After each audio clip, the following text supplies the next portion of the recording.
ГСП онлайн. Городские новости сейчас. Ухтинские следователи закончили уголовное дело об убийстве пенсионерки. Преступление произошло весной 2014 года. Через несколько дней после выхода из тюрьмы 24-летний домушник вновь решился на преступление. Нашел частный дом, в который попал без особого труда. Обогатился на 45 тысяч рублей. Однако уйти не успел. Вернулась хозяйка дома. Обратно в колонию рецидивист не хотел. Она хотела закрыть дверь и не пускать, чтобы я вышел. После чего я начал бить ногой дверь, Она отходит, получается, дверь открывается полностью.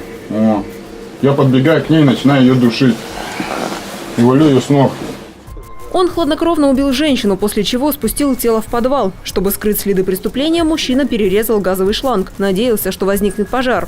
Этого не произошло. На месте убийства следователи нашли отпечатки пальцев. Убийцу вычислили по федеральной базе. Сразу после происшествия преступник уехал на родину, в город Асбест Свердловской области. Потом совершил несколько краж в Ярославле и Костроме.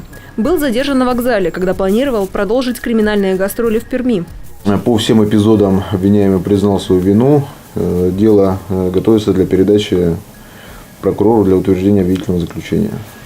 Мужчина уже осужден в Костроме за кражи. Для следственных экспериментов его специально этапировали в Ухту. Здесь ему предъявлено обвинение в разбойном нападении и убийстве, совершенном из корыстных побуждений. По совокупности всех преступлений мужчине грозит до 25 лет лишения свободы или пожизненное заключение.